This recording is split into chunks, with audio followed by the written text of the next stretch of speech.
PLT Punjabi ਦੇ ਆਮ ਗਿਆਨ ਸੰਬੰਧਿਤ ਉਡਾਨ ਬੁਲੇਟਿਨ ਦੇ ਵਿੱਚ ਮੈਂ ਰਾਜੀਵ ਸ਼ਰਮਾ ਤੁਹਾਡਾ ਸਾਰਿਆਂ ਦਾ ਬਹੁਤ ਸਵਾਗਤ ਕਰਦਾ ਹਾਂ। ਅੱਜ ਦਾ ਇਹ ਬੁਲੇਟਿਨ 9ਵੀਂ ਅਤੇ 10ਵੀਂ ਜਮਾਤ ਦੇ ਵਿਦਿਆਰਥੀਆਂ ਲਈ ਹੈ ਤੇ ਇਸ ਬੁਲੇਟਿਨ ਦੇ ਵਿੱਚ ਅਸੀਂ ਸੈਸ਼ਨ 2020-21 ਦੌਰਾਨ ਆਈ ਉਡਾਨ ਸ਼ੀਟ ਨੰਬਰ 74 ਤੋਂ ਲੈ ਕੇ ਸ਼ੀਟ ਨੰਬਰ 100 ਤੱਕ ਦੇ ਪ੍ਰਸ਼ਨ ਉੱਤਰ ਕਰਨੇ ਹਨ ਤੇ ਸ਼ੀਟ ਨੰਬਰ 74 ਤੇ ਲੜੀਵਾਰ ਪ੍ਰਸ਼ਨ ਨੰਬਰ ਹੈ 220। What is the full form of RAM?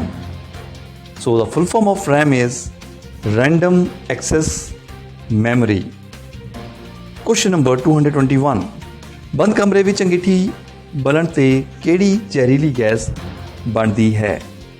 ਬੰਦ ਕਮਰੇ ਵਿੱਚ ਅੰਗੀਠੀ ਬਲਣ ਤੇ ਕਾਰਬਨ ਮੋਨੋਆਕਸਾਈਡ ਗੈਸ ਬਣਦੀ ਹੈ ਜੋ ਕਿ ਇੱਕ ਜ਼ਹਿਰੀਲੀ ਗੈਸ ਹੈ। ਪ੍ਰਸ਼ਨ ਨੰਬਰ 222। ਭਾਰਤ ਦਾ ਸਭ ਤੋਂ ਛੋਟਾ ਜ਼ਿਲ੍ਹਾ ਕਿਹੜਾ ਹੈ? ਸੋ ਭਾਰਤ ਦਾ ਸਭ ਤੋਂ ਛੋਟਾ ਜ਼ਿਲ੍ਹਾ ਮਹੀ ਹੈ। ਪ੍ਰਸ਼ਨ ਨੰਬਰ 223। ਸ੍ਰੀ ਗੁਰੂ ਗ੍ਰੰਥ ਸਾਹਿਬ ਯੂਨੀਵਰਸਿਟੀ ਕਿੱਥੇ ਸਥਿਤ ਹੈ? ਸ੍ਰੀ ਗੁਰੂ ਗ੍ਰੰਥ ਸਾਹਿਬ ਯੂਨੀਵਰਸਿਟੀ ਫਤਿਹਗੜ੍ਹ ਸਾਹਿਬ ਵਿਖੇ ਸਥਿਤ ਹੈ। ਪ੍ਰਸ਼ਨ 224। ਕਿਸ ਰਾਜ ਵਿੱਚ ਅਜੰਤਾ ਅਤੇ ਐਲੋਰਾ ਗੁਫਾਵਾਂ ਹਨ? ਮਹਾਰਾਸ਼ਟਰ ਵਿੱਚ ਅਜੰਤਾ ਅਤੇ ਐਲੋਰਾ ਗੁਫਾਵਾਂ ਹਨ। ਪ੍ਰਸ਼ਨ 225। ਰਾਸ਼ਟਰੀ ਯੁਵਾ ਦਿਵਸ ਕਦੋਂ ਮਨਾਇਆ ਜਾਂਦਾ ਹੈ? ਰਾਸ਼ਟਰੀ ਯੁਵਾ ਦਿਵਸ 12 ਜਨਵਰੀ ਨੂੰ ਮਨਾਇਆ ਜਾਂਦਾ ਹੈ। ਪ੍ਰਸ਼ਨ 226। CBI ਕਿਸ ਦੇਸ਼ ਦੀ ਪੜਤਾਲੀਆ ਏਜੰਸੀ ਹੈ? CBI ਭਾਰਤ ਦੀ ਪੜਤਾਲੀਆ ਏਜੰਸੀ ਹੈ। ਪ੍ਰਸ਼ਨ 227। ਦੁਨੀਆ ਦੇ ਕੁੱਲ ਖੇਤਰਫਲ ਦਾ ਕਿੰਨੇ ਪ੍ਰਤੀਸ਼ਤ ਖੇਤਰਫਲ ਭਾਰਤ ਕੋਲ ਹੈ? ਦੁਨੀਆ ਦੇ ਕੁੱਲ ਖੇਤਰਫਲ ਦਾ 2.43% ਖੇਤਰਫਲ ਭਾਰਤ ਕੋਲ ਹੈ। ਪ੍ਰਸ਼ਨ ਨੰਬਰ 228। ਸ਼ੇਰੇ ਪੰਜਾਬ ਮਹਾਰਾਜਾ ਰਣਜੀਤ ਸਿੰਘ ਦਾ ਜਨਮ ਕਦੋਂ ਹੋਇਆ?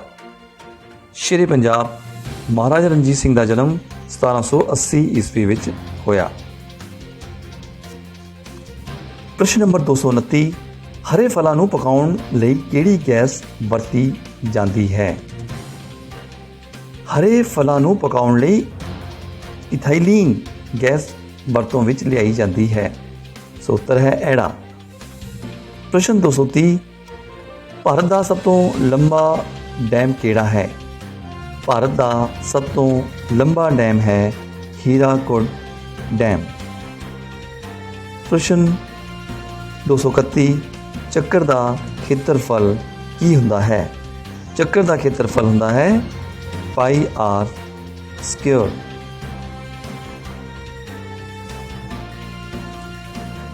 ਪ੍ਰਸ਼ਨ ਨੰਬਰ 232। ਦੰਦ, ਮੂੰਹ, ਮੈਦਾ, ਵੱਡੀ ਆਂਦਰ ਅਤੇ ਛੋਟੀ ਆਂਦਰ ਮਨੁੱਖੀ ਸਰੀਰ ਵਿੱਚ ਕਿਸ ਪ੍ਰਣਾਲੀ ਦੇ ਭਾਗ ਹਨ? ਇਹ ਹਨ ਪਾਚਨ ਪ੍ਰਣਾਲੀ ਦੇ ਭਾਗ। ਉੱਤਰ ਹੈ ਊੜਾ। ਪ੍ਰਸ਼ਨ 233। ਰਾਮ ਮੁਹੰਮਦ ਸਿੰਘ ਆਜ਼ਾਦ ਕਿਹੜੇ ਕ੍ਰਾਂਤੀਕਾਰੀ ਦਾ ਉਪਨਾਮ ਸੀ? ਰਾਮ ਮੁਹੰਮਦ ਸਿੰਘ ਆਜ਼ਾਦ ਸਰਦਾਰ ਊਧਮ ਸਿੰਘ ਦਾ ਉਪਨਾਮ ਸੀ। ਭਾਖੜਾ ਡੈਮ ਦਾ ਨੀਂਹ ਪੱਥਰ ਕਿਸ ਨੇ ਰੱਖਿਆ ਸੀ? ਭਾਖੜਾ ਡੈਮ ਦਾ ਨੀਂਹ ਪੱਥਰ ਪੰਡਿਤ ਜਵਾਹਰ ਲਾਲ ਨਹਿਰੂ ਨੇ ਰੱਖਿਆ ਸੀ। ਪ੍ਰਸ਼ਨ 235। ਬਰਾਬਰ ਵਿਆਸ ਅਤੇ ਬਰਾਬਰ ਉਚਾਈ ਵਾਲੇ ਸ਼ੰਕੂ ਨਾਲੋਂ ਸਿਲੰਡਰ ਦਾ ਆਇਤਨ ਕਿੰਨੇ ਗੁਣਾ ਹੁੰਦਾ ਹੈ? ਸੋ ਉੱਤਰ ਹੈ 3 ਗੁਣਾ। ਸੋ ਅਸੀਂ ਕਹਿ ਸਕਦੇ ਹਾਂ ਕਿ ਬਰਾਬਰ ਵਿਆਸ ਅਤੇ ਬਰਾਬਰ ਉਚਾਈ ਵਾਲੇ ਸ਼ੰਕੂ ਨਾਲੋਂ ਸਿਲੰਡਰ ਦਾ ਆਇਤਨ 3 ਗੁਣਾ ਹੁੰਦਾ ਹੈ। ਪ੍ਰਸ਼ਨ 236 ਹੈ। ਫੈਕਟਰੀਆਂ ਅਤੇ ਵਾਹਨਾਂ ਦੁਆਰਾ ਕਿਹੜੀ ਹਾਨੀਕਾਰਕ ਗੈਸ ਛੱਡੀ ਜਾਂਦੀ ਹੈ? ਉੱਤਰ ਹੈ ਕਾਰਬਨ ਮੋਨੋਆਕਸਾਈਡ। ਪ੍ਰਸ਼ਨ 237। ਰੈੱਡ ਬਲੱਡ ਸੈੱਲ ਦਾ ਜੀਵਨ ਕਾਲ ਕਿੰਨਾ ਹੈ? ਰੈੱਡ ਬਲੱਡ ਸੈੱਲ ਦਾ ਜੀਵਨ ਕਾਲ 120 दिन है। प्रश्न नंबर 238, संसद के दोनों सदनों में भारत के राष्ट्रपति वालों किन्ने मैंबर नामजद किए जा सकते हैं? तो उत्तर है 14। प्रश्न 239, इन्हां विचों किहड़े शहरां नूं जुड़वें शहर कहा जाता है? तो उत्तर है हैदराबाद अते सिकंदराबाद। प्रश्न नंबर 240, न्यूटन का किहड़ा नियम गैलीलियो के नियम वजों जानिया जाता है? उत्तर है पहला नियम। प्रश्न नंबर 241, सम्राट अशोक ने किस लड़ाई तो बाद बुद्ध धर्म अपना लिया सी? तो सम्राट अशोक ने कलिंगा की लड़ाई तो बाद बुद्ध धर्म अपना लिया सी। प्रश्न नंबर 242, निम्नलिखित विचों किहड़े राज विच वूलर झील स्थित है? जम्मू कश्मीर विच वूलर झील स्थित है। प्रश्न 243, हेठ लिखिया विचों किहड़ा बनावटी रेशा है? नायलॉन एक बनावटी रेशा है। प्रश्न 244, बोन टिब्बा मनुखी शरीर विच कित्थे है? बोन टिबिया मनुखी शरीर विच लत विच स्थित है। प्रश्न नंबर 245, कोण एक्स का मुल पता करो। कोण एक्स का मुल 55 डिग्री नालों दोगुना होएगा, इसलिए सही उत्तर है एड़ा 110 डिग्री। संत कबीर जी किस लहर के कवि सन? संत कबीर जी भगती लहर के कवि सन। प्रश्न नंबर 247, समुद्री जहाज़ों का प्रमुख निर्माण केंद्र किहड़ा है? समुद्री जहाज़ों का प्रमुख निर्माण केंद्र विशाखापट्टनम है। प्रश्न नंबर 248, सौराष्ट्र हेठ लिखियां विचों किस राज का हिस्सा है? सौराष्ट्र गुजरात राज का हिस्सा है।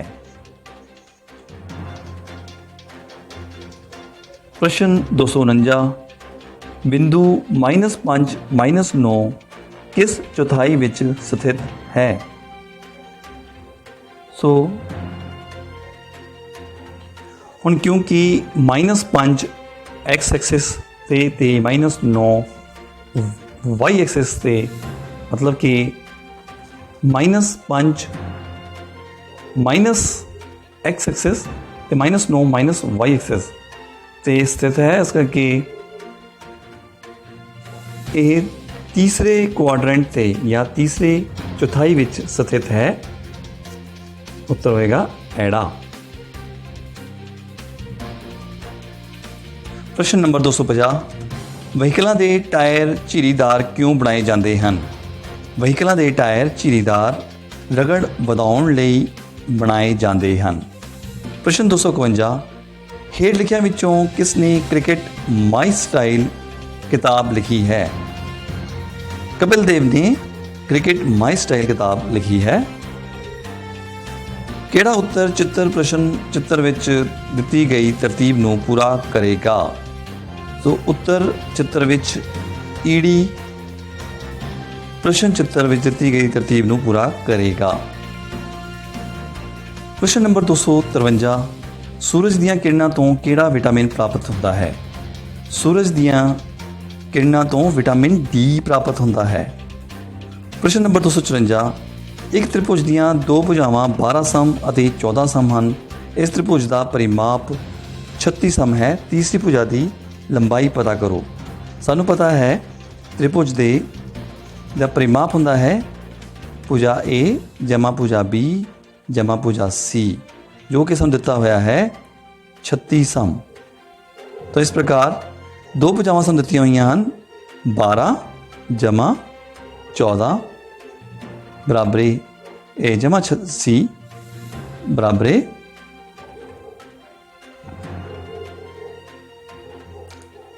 जमा सी बराबर 36 है। सो सी हो जाएगा 36 माइनस 12 जमा 14 26 होंदा है, तो 36 26 कढ़ाए 10 आया उत्तर। सो तीजी भुजा होएगी 10 सेंटीमीटर, तो ईडी भाग जो ऑप्शन ईडी है this is the right option. प्रश्न नंबर 255, उस्ताद बिस्मिल्ला खां दा नां किस साज नाल जुड़िया होया है? उस्ताद बिस्मिल्ला खां दा नां शहनाई नाल जुड़िया होया है, तो उत्तर लिखांगे शहनाई। प्रश्न 256, इन्हां विचों किहड़ी मनुखी शरीर की सब तो वड्डी ग्रंथि है? सब तो वड्डी ग्रंथि है जिगर। प्रश्न नंबर 257, अध्यापक दिवस किस दी जन्मदिन वाले दिन मनाया जाता है? अध्यापक दिवस सर्वपल्ली राधा कृष्णन जी के जन्मदिन वाले दिन मनाया जाता है। घणाव का आयतन कितना होंदा है? घणाव का आयतन होंदा है लंबाई गुणा चौड़ाई गुणा उचाई। प्रश्न नंबर 259, रमेश के घुंघराले बाल अपनी माता जी के बाल नाल मिलते हैं, उस दियां भूरियां अखां अपने पिता जी नाल मिलदियां हन। इन्हां लक्षणां दा की कारण है? इन्हां लक्षणां दा कारण है जनकां दे संयोग नाल। उत्तर आएगा ईडी। प्रश्न 260, मूल बिंदु दे निर्देश अंक की हुंदे हन? मूल बिंदु दे निर्देश अंक हुंदे हन 0 0। किहड़ा समा मनुख दे हत्थ विच है? वर्तमान समा मनुख दे हत्थ विच है। प्रश्न नंबर 262, पौण ਚੱਕੀ ਦੀ ਕੁਸ਼ਲਤਾ ਲਈ ਹਵਾ ਦੀ ਘੱਟ ਤੋਂ ਘੱਟ ਗਤੀ ਕਿੰਨੀ ਹੋਣੀ ਚਾਹੀਦੀ ਹੈ? ਪੌਣ ਚੱਕੀ ਦੀ ਕੁਸ਼ਲਤਾ ਲਈ ਹਵਾ ਦੀ ਘੱਟ ਤੋਂ ਘੱਟ ਗਤੀ 15 ਕਿਲੋਮੀਟਰ ਪ੍ਰਤੀ ਘੰਟਾ ਹੋਣੀ ਚਾਹੀਦੀ ਹੈ। ਪ੍ਰਸ਼ਨ 263, ਇੱਕ ਘਾਤ ਵਾਲੇ ਬਹੁਪਦ ਨੂੰ ਡੈਸ਼ ਕਿਹਾ ਜਾਂਦਾ ਹੈ? ਇੱਕ ਘਾਤ ਵਾਲੇ ਬਹੁਪਦ ਨੂੰ ਇੱਕ ਪਦੀ ਬਹੁਪਦ ਕਿਹਾ ਜਾਂਦਾ ਹੈ। ਪ੍ਰਸ਼ਨ ਨੰਬਰ 264, CTRL ਸ਼ਿਫਟ ਅਤੇ ਅਲਟ ਨੂੰ ਕਿਹੜੀਆਂ ਕੀਜ਼ ਕਹਿੰਦੇ ਹਨ? ਇਹਨਾਂ ਨੂੰ ਫੰਕਸ਼ਨ ਕੀਜ਼ ਕਹਿੰਦੇ ਹਨ। ਵਾਈਟ ਹਾਊਸ ਕਿਸ ਦੇਸ਼ ਦੇ ਰਾਸ਼ਟਰਪਤੀ ਦਾ ਸਰਕਾਰੀ ਨਿਵਾਸ ਹੈ?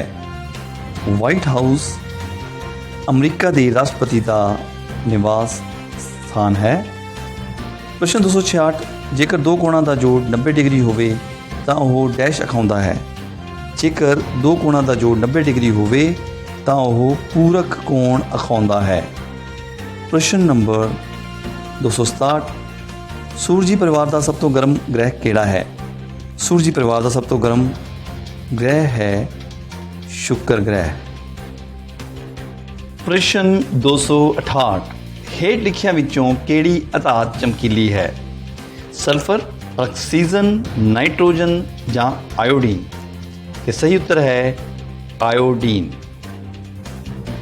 ਪ੍ਰਸ਼ਨ 269, ਚੱਕਰ ਦੇ ਕਿਸੇ ਇੱਕ ਬਿੰਦੂ ਤੇ ਕਿੰਨੀਆਂ ਸਪਰਸ਼ ਰੇਖਾਵਾਂ ਖਿੱਚੀਆਂ ਜਾ ਸਕਦੀਆਂ ਹਨ? ਉੱਤਰ ਹੈ 1। ਪ੍ਰਸ਼ਨ 270, ਕੀਬੋਰਡ ਉੱਪਰ ਸਭ ਤੋਂ ਲੰਬੀ ਕੀ ਕਿਹੜੀ ਹੈ? ਕੀਬੋਰਡ ਉੱਪਰ ਸਭ ਤੋਂ ਲੰਬੀ ਕੀ ਸਪੇਸ ਬਾਰ ਕੀ ਹੈ? ਉੱਤਰ ਆਏਗਾ ਈਡੀ ਸਪੇਸ ਬਾਰ। प्रश्न 271, मलेरिया किस राही फैलता है? मलेरिया प्रोटोजोआ राही फैलता है। प्रश्न 272, हेठ लिखियां संभावनावां विचों किहड़ी संभव नहीं है? हेठ लिखियां संभावनावां विच एक ऐड़ा ही ऋणात्मक है ते ऋणात्मक संख्या दिती हुई है, इस करके इस दी संभावना नहीं हो सकती, ये संभव नहीं है। सो उत्तर है ऐड़ा ऋणात्मक -1.5। लाल रक्ताणु का जीवन काल कितना हुंदा है? लाल रक्ताणु का जीवन काल 120 दिन हुंदा है। सो उत्तर आएगा 120 दिन। प्रश्न 274, बेरी बेरी रोग किस विटामिन की कमी करके हुंदा है? बेरी बेरी रोग विटामिन B1 की कमी कारण हुंदा है। ਸੋ ਸਹੀ ਉੱਤਰ ਹੈ ਊੜਾ ਵਿਟਾਮਿਨ B1। ਛੱਤਬੀੜ ਚਿੜੀਆਘਰ ਕਿੱਥੇ ਹੈ? ਛੱਤਬੀੜ ਚਿੜੀਆਘਰ ਮੋਹਾਲੀ ਵਿਖੇ ਹੈ। ਦੋ ਲਗਾਤਾਰ ਧਨਾਤਮਕ ਸੰਪੂਰਨ ਸੰਖਿਆਵਾਂ ਦਾ ਮਹੱਸਵ ਇੱਕ ਹੁੰਦਾ ਹੈ। ਉੱਤਰ ਹੈ ਐੜਾ। ਪ੍ਰਸ਼ਨ 277 ਧਰੁਵ ਤਾਰਾ ਕਿਸ ਦਿਸ਼ਾ ਵੱਲ ਸੰਕੇਤ ਕਰਦਾ ਹੈ? ਧਰੁਵ ਤਾਰਾ ਉੱਤਰ ਵੱਲ ਸੰਕੇਤ ਕਰਦਾ ਹੈ। Read the lines carefully and answer the following questions. In 1930, Percival Lowell was looking through his telescope in Arizona. He found a distant object orbiting the sun. That object became the 9th planet in our solar system. It was given the name of Pluto. Pluto was the Roman god. Pluto is much smaller than our moon. Scientists have discovered several other objects like it in the solar system. They have changed the meaning of what a planet is because of those discoveries. Pluto's life as a planet came to an end. So the question is, why did Lowell think that he had discovered a new planet? Because it orbited the sun.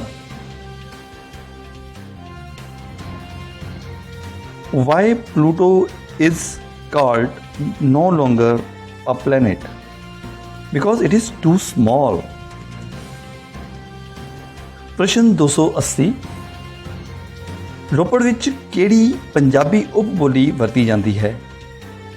Ropar ਵਿੱਚ ਪੁਆਧੀ ਪੰਜਾਬੀ ਉਪਬੋਲੀ ਵਰਤੀ ਜਾਂਦੀ ਹੈ। ਸੋ ਉੱਤਰ ਹੈ ਪੁਆਧੀ। ਪ੍ਰਸ਼ਨ 281 ਇਹ ਕਿਸ ਭਾਰਤੀ badminton ਖਿਡਾਰੀ ਦੀ ਤਸਵੀਰ ਹੈ? ਇਹ ਤਸਵੀਰ PV ਸਿੰਧੂ ਦੀ ਹੈ। ਲਾਵਾ ਧਰਤੀ ਦੀ ਕਿਸ ਪਰਤ ਵਿੱਚ ਪਾਇਆ ਜਾਂਦਾ ਹੈ? ਲਾਵਾ ਧਰਤੀ ਦੀ ਮੈਂਟਲ ਵਿੱਚ ਪਾਇਆ ਜਾਂਦਾ ਹੈ। ਸੋ ਉੱਤਰ ਹੈ ਐੜਾ। ਪ੍ਰਸ਼ਨ 283 ਥਰਮਾਮੀਟਰ ਤਾਪਮਾਨ ਤੇ ਗਲੂਕੋਮੀਟਰ ਲਈ ਸਰੀਰ ਵਿਚਲੀ ਖੰਡ। ਸੋ ਤਾਪਮਾਨ ਮਾਪਣ ਵਾਸਤੇ ਥਰਮਾਮੀਟਰ ਤੇ ਬੋਡੀ ਸ਼ੂਗਰ ਪਤਾ ਕਰਨ ਵਾਸਤੇ ਗਲੂਕੋਮੀਟਰ ਹੁੰਦਾ ਹੈ। ਇਸ ਲਈ ਉੱਤਰ ਹੈ ਊੜਾ। ਪ੍ਰਸ਼ਨ 284 ਸਵਰ ਧੁਨੀਆਂ ਨੂੰ ਅੰਕਿਤ ਕਰਨ ਵਾਲੇ ਲਿਪੀ ਚਿੰਨ੍ਹ ਨੂੰ ਡੈਸ਼ ਕਹਿੰਦੇ ਹਨ। ਸਵਰ ਧੁਨੀਆਂ ਨੂੰ ਅੰਕਿਤ ਕਰਨ ਵਾਲੇ ਲਿਪੀ ਚਿੰਨ੍ਹਾਂ ਨੂੰ ਲਗਾਨ ਕਹਿੰਦੇ ਹਨ। ਸੋ ਉੱਤਰ ਹੈ ਸੱਸਾ ਲਗਾਨ। ਯੂਰੀਆ ਵਿੱਚ ਨਾਈਟ੍ਰੋਜਨ ਕਿਸ ਰੂਪ ਵਿੱਚ ਹੁੰਦਾ ਹੈ? ਯੂਰੀਆ ਵਿੱਚ ਨਾਈਟ੍ਰੋਜਨ ਐਮਾਈਡ ਦੇ ਰੂਪ ਵਿੱਚ ਹੁੰਦਾ ਹੈ। A ਅਤੇ B ਭਰਾ ਹਨ, C ਅਤੇ D ਭੈਣਾਂ ਹਨ। A ਦਾ ਮੁੰਡਾ D ਦਾ ਭਰਾ ਹੈ। ਤੇ ਪ੍ਰਸ਼ਨ ਹੈ B C ਦਾ ਕੀ ਲੱਗਦਾ ਹੈ?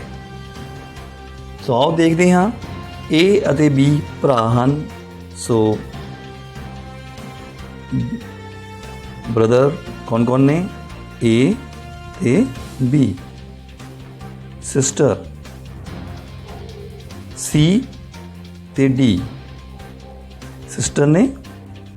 ਹੁਣ A ਦਾ ਜਿਹੜਾ ਸਨ ਹੈ ਲੜਕਾ ਸਨ, ਉਹ D ਦਾ ਭਰਾ ਹੈ। ਇਸ ਦਾ ਮਤਲਬ ਇਹ ਹੋਇਆ ਕਿ A ਦਾ ਲੜਕਾ ਅਤੇ D ਉਸਦੀ ਲੜਕੀ ਹੈ। ਹੁਣ A ਤੇ B ਦੋਏ ਭਰਾ ਹਨ। ਇਸ ਦਾ ਮਤਲਬ ਇਹ ਹੋਇਆ ਕਿ A ਦੇ ਲੜਕੇ ਦਾ B ਚਾਚਾ ਹੋਇਆ। ਜੇ ਲੜਕੇ ਦਾ ਚਾਚਾ ਹੋਇਆ ਤਾਂ D ਜੋ ਕਿ ਭੈਣ ਹੈ ਉਸਦੀ, ਉਸਦਾ ਵੀ ਉਹ ਚਾਚਾ ਹੀ ਹੋਇਆ। ਸੋ ਉੱਤਰ ਹੈ ਈੜੀ। ਚਾਚਾ।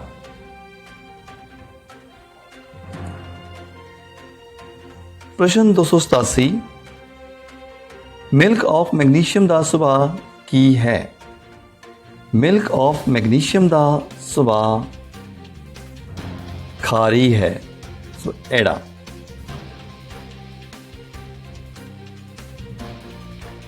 ਉੱਨੀ ਸੌ 66 ਤੋਂ ਪਹਿਲਾਂ ਮੇਰਾ ਆਕਾਰ ਬਹੁਤ ਵੱਡਾ ਸੀ। 1 ਨਵੰਬਰ 1966 ਵਿੱਚ ਮੇਰਾ ਕੁਝ ਹਿੱਸਾ ਹਿਮਾਚਲ ਪ੍ਰਦੇਸ਼ ਵਿੱਚ ਮਿਲਾ ਦਿੱਤਾ ਗਿਆ। ਇੱਕ ਵੱਖਰਾ ਰਾਜ ਹਰਿਆਣਾ ਮੇਰੇ ਤੋਂ ਅਲੱਗ ਹਿੱਸਾ ਕਰਕੇ ਬਣਾ ਦਿੱਤਾ ਗਿਆ ਅਤੇ ਸਾਡੀ ਰਾਜਧਾਨੀ ਵੀ ਸਾਂਝੀ ਬਣਾ ਦਿੱਤੀ ਗਈ। ਕੀ ਤੁਹਾਨੂੰ ਮੇਰੀ ਰਾਜਧਾਨੀ ਦਾ ਨਾਮ ਪਤਾ ਹੈ? ਸੋ ਰਾਜਧਾਨੀ ਦਾ ਨਾਮ ਹੈ ਚੰਡੀਗੜ੍ਹ। ਸੋ ਪ੍ਰਸ਼ਨ ਨੰਬਰ 299 ਹੈ ਕਿ ਹੇਠ ਲਿਖੀਆਂ ਵਿੱਚੋਂ ਕਿਹੜੀ ਸੰਖਿਆ 11 ਤੇ ਪੂਰੀ ਵੰਡੀ ਜਾਂਦੀ ਹੈ? ਆਹ ਸਵਾਲ ਹੱਲ ਕਰਨ ਵਾਸਤੇ ਆਓ ਵਾਈਟ ਬੋਰਡ ਤੇ ਚੱਲਦੇ ਹਾਂ। ਹੁਣ ਸਾਨੂੰ ਪਤਾ ਹੈ ਕਿ ਕੋਈ ਵੀ ਸੰਖਿਆ 11 ਨਾਲ ਉਦੋਂ ਹੀ ਭਾਜਯੋਗ ਹੋਵੇਗੀ ਜੇਕਰ ਉਸਦੇ ਟਾਂਕ ਸਥਾਨ ਤੇ ਪਏ ਅੰਕ ਦਾ ਜੋੜ ਅਤੇ ਜਿਸ ਅੰਕਾਂ ਦਾ ਜੋੜ ਘਟਾਉਣ ਤੇ 0 ਜਾਂ 11 ਨਾਲ ਭਾਜਯੋਗ ਵਾਲੀ ਸੰਖਿਆ ਪ੍ਰਾਪਤ ਹੋਵੇ। ਮਤਲਬ ਕਿ ਆਪਾਂ ਦਿੱਤੀ ਗਈ ਸੰਖਿਆ ਦੇ ਖੱਬੇ ਪਾਸੇ ਤੋਂ ਅਸੀਂ ਦੇਖਣਾ ਹੈ ਸਥਾਨ ਕਿਹੜਾ ਟਾਂਕ ਵਾਲਾ ਆ ਜਾਂ ਜਿਸ ਤੋਂ ਲੱਗਦਾ। ਹੁਣ ਆਹ ਦੇਖੋ 1 2 3 4 5 6 7 ਸਥਾਨ ਹੈ ਨਾ। ਆਹ ਜਿਹੜਾ ਪਹਿਲਾ ਸਥਾਨ ਹੈ ਇਹ ਇੱਕ ਸਥਾਨ ਹੈ, ਆਹ 3 ਸਥਾਨ 5 ਸਥਾਨ ਤੇ 7 ਸਥਾਨ। ਤੇ ਸਾਨੂੰ ਪਤਾ ਹੈ ਕਿ 1 3 5 7 ਕੀ ਨੇ? ਸਾਰੀ ਟਾਂਕ ਸੰਖਿਆਵਾਂ ਨੇ। ਸੋ ਇਹਨਾਂ ਨੂੰ ਜੋੜ ਕਰ ਲਿਆ ਸੀ। 1 ਜਮਾ 1 ਜਮਾ 0 ਜਮਾ 1 ਬਰਾਬਰ 3 ਆ ਗਿਆ। ਉਸ ਤੋਂ ਬਾਅਦ ਜੋ ਜਿਸ ਸਥਾਨ ਤੇ ਪਈਆਂ ਹਨ 0 ਫਿਰ 1 ਜਮਾ 1 ਇਹ ਸਾਡੇ ਕੋਲ ਆ ਗਿਆ 2। ਹੁਣ ਇਹਨਾਂ ਦੋਵਾਂ ਨੂੰ ਅਸੀਂ ਜਦੋਂ ਇਹਨਾਂ ਦਾ ਅੰਤਰ ਪਤਾ ਕਰਾਂਗੇ ਸਾਡੇ ਕੋਲ 1 ਆਂਦਾ ਹੈ। ਹੁਣ ਜੇ ਤਾਂ ਇੱਥੇ ਆਂਦਾ 0 ਫਿਰ ਤਾਂ ਅਸੀਂ ਕਹਿ ਸਕਦੇ ਸੀ 11 ਨਾਲ ਭਾਜਯੋਗ ਹੈ, ਜਾਂ ਕੋਈ ਇੱਦਾਂ ਹੀ ਸੰਖਿਆ ਆਂਦੀ ਜੋ 11 ਦੇ ਨਾਲ ਭਾਜਯੋਗ ਹੁੰਦੀ। ਸੋ ਇਹ ਵਾਲੀ ਸੰਖਿਆ ਭਾਜਯੋਗ ਨਹੀਂ ਹੈ। ਐੜਾ ਦੇਖਦੇ ਹਾਂ। ਐੜੇ ਵਿੱਚ ਟਾਂਕ ਸੰਖਿਆਵਾਂ ਕਿਹੜੀਆਂ ਨੇ? ਆਪ ਕਾਲੇ ਪੈਨ ਦੇ ਨਾਲ ਚਲਾਈ ਹੋਈਆਂ। ਠੀਕ ਹੈ ਜੀ। ਸਾਡੇ ਕੋਲ 4 ਬਣਦੇ ਹਨ ਤੇ ਜਿਸ ਸੰਖਿਆਵਾਂ ਜਿਹੜੀਆਂ ਨੇ ਉਹ 3 ਜੋੜ 3 ਬਣਦਾ ਹੈ ਤੇ 4 - 3 1 ਆਉਂਦਾ ਹੈ। ਤਾਂ ਇਹ ਵੀ 11 ਨਾਲ ਭਾਜਯੋਗ ਨਹੀਂ ਹੈ। ਈੜੀ ਦੇਖਦੇ ਹਾਂ। ਈੜੀ ਵਿੱਚ ਟਾਂਕ ਸਥਾਨ ਤੇ ਕਿਹੜੇ ਕਿਹੜੇ ਨੇ? 2 ਜਮਾ 2 ਜਮਾ 2 ਜਮਾ 2 ਜਮਾ 2। ਠੀਕ ਹੈ। ਤੇ ਜਿਸ ਸਥਾਨ ਤੇ ਕਿਹੜੇ ਕਿਹੜੇ ਨੇ? ਆਹ ਵਾਲੇ ਦੇਖੋ 2 ਜਮਾ 2 ਜਮਾ 2 ਜਮਾ 2 1 2 3 ਤੇ 4 1 2 3 ਤੇ 4। ਸੋ 8 - 8 ਬਰਾਬਰ 0। ਸੋ ਇਸ ਪ੍ਰਕਾਰ ਸਾਡੀ ਕੰਡੀਸ਼ਨ ਜਿਹੜੀ ਹੈ ਪੂਰੀ ਹੁੰਦੀ ਹੈ। ਅਸੀਂ ਕਹਿ ਸਕਦੇ ਹਾਂ ਕਿ ਈੜੀ ਭਾਗ ਸਹੀ ਹੈ। ਇਸ ਲਈ ਦਿੱਤੀ ਗਈ ਸੰਖਿਆ 11 ਨਾਲ ਭਾਜਯੋਗ ਹੈ।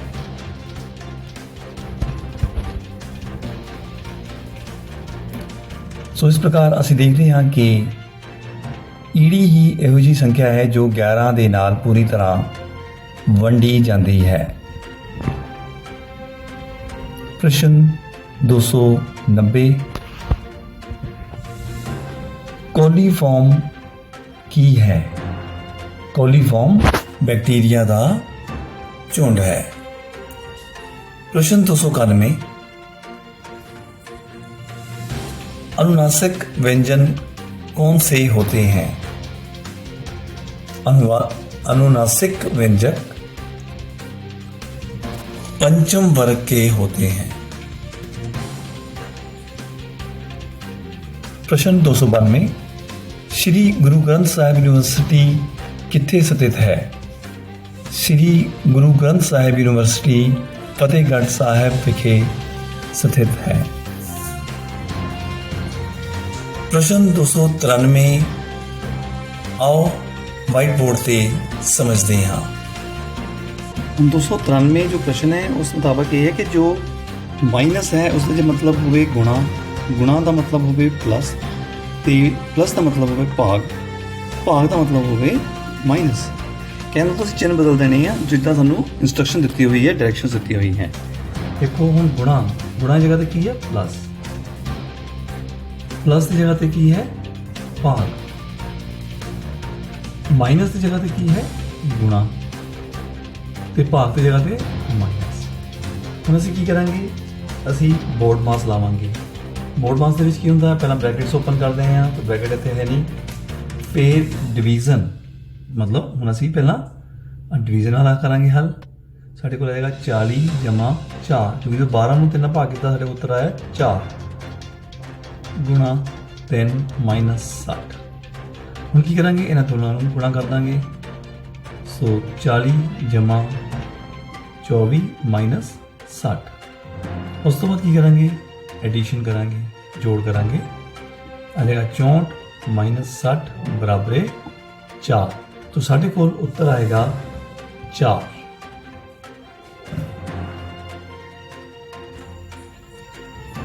इस प्रकार ਅਸੀਂ ਦੇਖਦੇ ਹਾਂ ਕਿ ਸਾਡਾ ਉੱਤਰ ਸੱਸਾ ਯਾਨੀ 4 ਆਉਂਦਾ ਹੈ।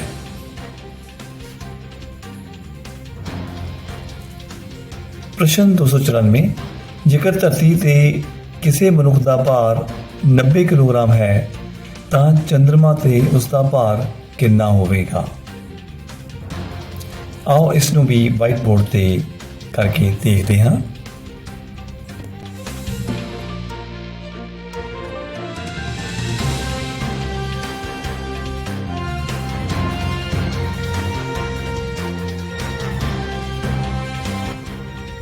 इस प्रकार प्रश्न 294 का उत्तर होएगा ऊड़ा 10 किलोग्राम। प्रश्न 295, ਇੱਕ ਪਾਸੇ ਨੂੰ ਸੁੱਟਣ ਤੇ 7 ਤੋਂ ਘੱਟ ਅੰਕ ਆਉਣ ਦੀ ਕੀ ਸੰਭਾਵਨਾ ਹੈ। ਸਾਨੂੰ ਪਤਾ ਹੈ ਕਿ ਸੰਭਾਵਨਾ ਪਤਾ ਕਰਨ ਵਾਸਤੇ ਸਾਡੇ ਕੋਲ ਇੱਕ ਫਾਰਮੂਲਾ ਹੈ, ਉਹ ਇਹ ਹੈ ਕਿ ਵਾਂਛਿਤ ਸੰਭਾਵਨਾਵਾਂ ਬਟਾ ਕੁੱਲ ਸੰਭਾਵਨਾਵਾਂ। ਦੇਖੋ ਡਾਈਸ ਵਿੱਚ 6 ਤੱਕ ਹੀ ਅੰਕ ਲਿਖੇ ਹੁੰਦੇ ਹਨ, ਇਸ ਲਈ 6 ਤੱਕ ਅੰਕ ਆਉਣ ਦੀ ਸੰਭਾਵਨਾ 6 ਹੈ ਤੇ ਕੁੱਲ ਸੰਭਾਵਨਾਵਾਂ ਵੀ 6 ਹੈ। ਇਸ ਲਈ ਜਦੋਂ ਆਪਾਂ 6/6 ਲਿਖਦੇ ਹਾਂ ਸਾਡੇ ਕੋਲ ਉੱਤਰ ਆਏਗਾ 1।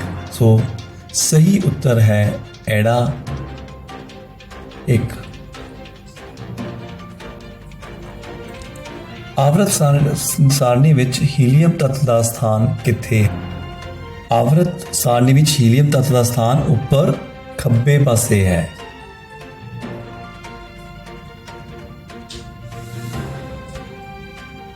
ਪ੍ਰਸ਼ਨ ਹੈ ਕਿ ਜਦੋਂ ਲੋਹੇ ਦੀ ਮੇਖ ਨੂੰ ਤਾਂਬੇ ਦੇ ਘੋਲ ਵਿੱਚ ਪਾਇਆ ਜਾਂਦਾ ਹੈ ਤਾਂ ਕੀ ਹੁੰਦਾ ਹੈ। ਤਾਂ ਘੋਲ ਹਲਕੇ ਹਰੇ ਰੰਗ ਦਾ ਹੋ ਜਾਂਦਾ ਹੈ ਤੇ ਨਾਲ ਹੀ ਲੋਹੇ ਦੀ ਮੇਖ ਉੱਤੇ ਭੂਰੇ ਰੰਗ ਦੀ ਪਰਤ ਚੜ ਜਾਂਦੀ ਹੈ। ਇਸ ਲਈ ਈੜੀ, ਊੜਾ ਅਤੇ ਐੜਾ ਦੋਨੋਂ ਇਹੀ ਸਹੀ ਹੈ। ਸੋ ਇਸ ਪ੍ਰਸ਼ਨ ਦੇ ਉੱਤਰ ਦੇ ਨਾਲ ਹੀ ਅੱਜ ਦੀ ਉਡਾਨ ਬੁਲੇਟਿਨ ਇੱਥੇ ਹੀ ਸਮਾਪਤ ਹੁੰਦੀ ਹੈ। ਫਿਰ ਮਿਲਾਂਗੇ ਇੱਕ ਹੋਰ ਨਵੀਂ ਉਡਾਨ ਦੇ ਨਾਲ। ਉਦ ਤੱਕ ਲਈ ਬਹੁਤ ਬਹੁਤ ਸ਼ੁਭਕਾਮਨਾਵਾਂ। ਧੰਨਵਾਦ।